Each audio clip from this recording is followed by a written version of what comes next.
In today's video, we have a dealer set up and robbed of gear and his gold Rolex watch. He would inform his boss, and the two will meet up and follow the culprit and exact a brutal revenge. This is Curios and Spiritual. We look into the case, the investigation and trial.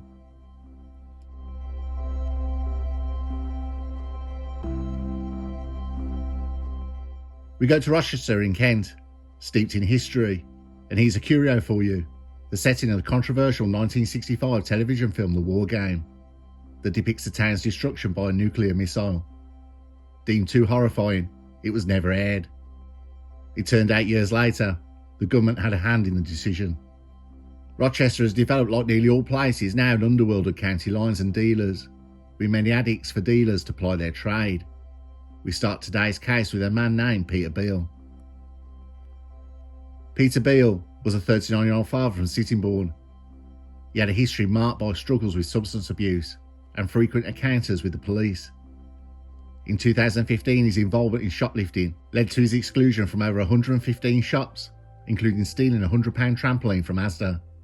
Despite these challenges, those close to him and his family never gave up on him and remembered him for his kind nature and willingness to help others.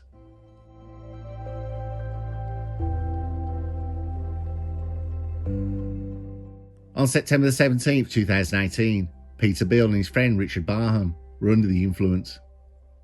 Beale expressed an intention to rob dealers that evening, a decision that would set off a chain of fatal events.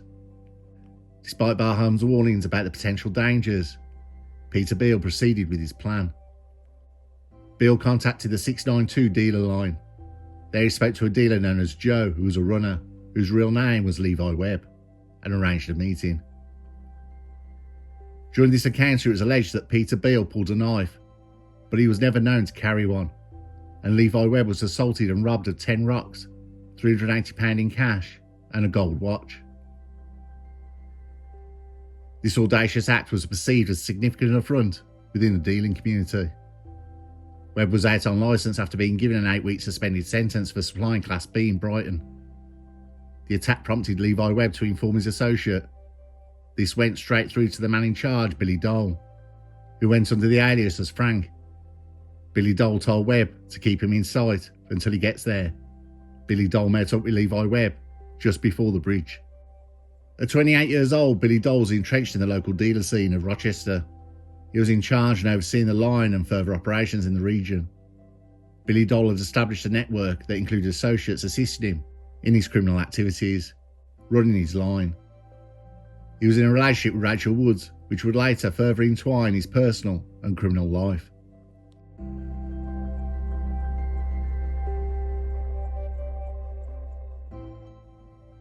In retaliation for the robbery, Billy Dole and Levi Webb sought out Peter Beal. Their search ended by Rochester Bridge, where they found Peter Beal in an alleyway, smoking the gear he'd just stolen with his friend. Billy Dole and Levi Webb confronted Beal. The altercation escalated rapidly, resulting in Beal being stabbed 6 times with 3 wounds to his back, neck, and 3 to his leg. The injuries were severe. The neck wound had severed a main artery. The confrontation lasted 3 minutes, and Peter Beal was left to die in an alleyway. His body was discovered the following morning, marking the beginning of a comprehensive police investigation.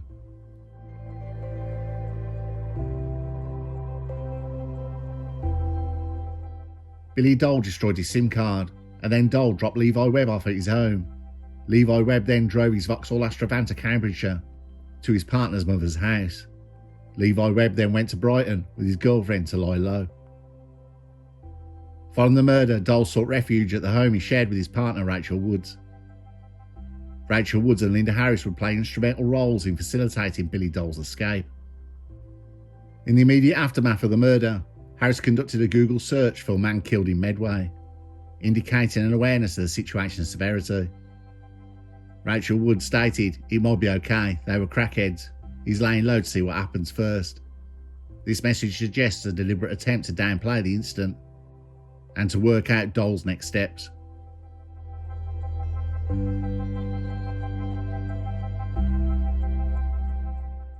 Billy Dole and his partner Rachel Wood transferred money into her mother's account to buy an air ticket to Cyprus via Turkey from Stansted. Both women contributed financially to Dole's escape plan. They pulled resources to purchase a plane ticket for Dole, enabling his flight to Turkey. This financial support was crucial for his swift departure from the UK.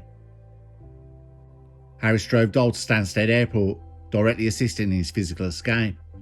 Their actions extended beyond mere financial aid, encompassing active participation in the logistics of his departure.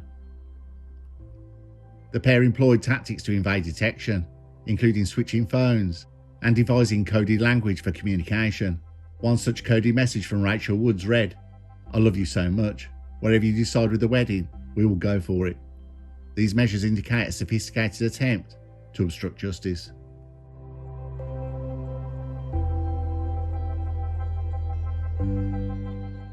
The discovery of Peter Beale's body prompted an immediate and thorough investigation by Kent police. Beale's trouser pockets had been turned inside out, and holes in one of the pockets matched some of the knife wounds, revealing the pocket had been searched after the assault. The initial phase saw multiple arrests, but through meticulous detective work, Billy Dole was identified as a primary suspect. Billy Dole was the first offender to come to Kent police attention after detectives reviewing CCTV and ANPR cameras identified a white Mercedes in the area between 10:25 p.m. and 10:36 p.m. the previous night, the time Mr. Beale was likely to have been fatally injured. Levi Webb was arrested on 21st September, and Peter Beale's DNA was found on a watch in his possession. DNA was also found in Peter Beale's pocket that belonged to Levi Webb and Levi Webb's girlfriend, meaning Levi Webb had her DNA on his fingers when he searched the pocket. The footage also recorded Levi Webb waiting for the arrival and the pair meeting before walking to the scene of the offence. Despite his attempt to evade capture by fleeing to Turkey, Billy Dole returned to the UK voluntarily a week later. He was apprehended upon arrival at Gatwick Airport. Passports please, gents, thank you. I mean, you should speak to our colleague just here for me, okay? Mark. Right. Is it Billy in it? Yeah. Okay, Billy. Yeah, it's fine. Yeah. No, there's no one around. You are obviously wanted by the police at the moment, so I'm arrested on suspicion of murder. Yeah. Okay. So on Tuesday the 18th of September, a deceased person was located by police near the bridge in Rochester. We have evidence linking you to this crime. Okay. You do not have to say anything behind the defence. If you do not mention when questioned something that's later on in court, anything you do say may be evidence. Obviously your arrest is necessary, obviously so we can conduct interviews at the police station, so further searches can be completed, and obviously so we can prevent any disposal of evidence, alright? And subsequently charged with murder. He replied no comment to police interview and was remanded into custody along with Levi Webb.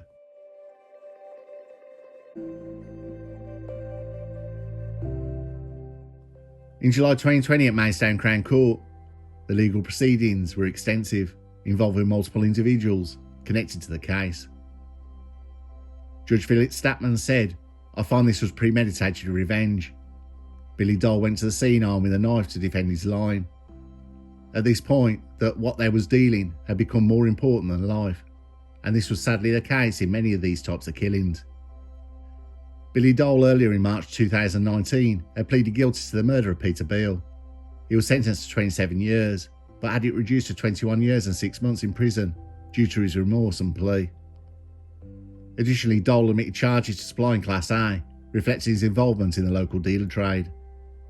Peter Beale's sister looked directly at her brother's killer and told him, "You haven't just killed Peter, you have killed his family." Levi Webb initially charged with murder. Webb later pleaded guilty to manslaughter and received a sentence of 10 years and 9 months. The judge's comments on Rachel Woods and Linda Harris were that Rachel Woods, 31 years old, was in a relationship with Dole. Her mother, Linda Harris, played a pivotal role in the events following the murder.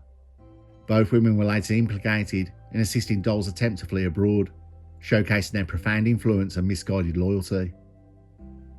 Recognising the gravity of his actions and the imminent threat of arrest, Billy Dole, with the assistance of Rachel Woods and her mother, Linda Harris, devised a plan to flee the country.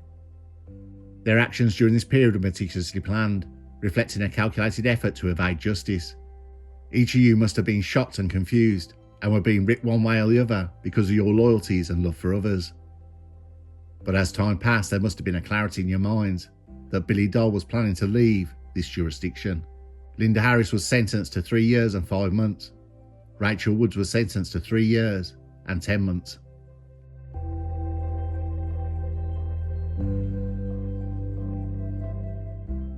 Kent Police's senior investigating officer for the case said the attack on Peter Beal and the remorselessness of both offenders is shown by the decision to leave him lying in an alley to die. I'm pleased that our investigation left them with no choice but to plead guilty. Their bad character is further evidenced by their desire to make money through selling Class A.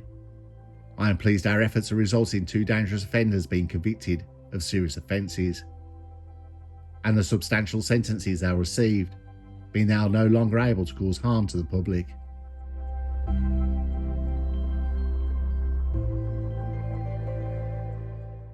A big thank you to subscriber Philip Wheatley 6566 for help with this case.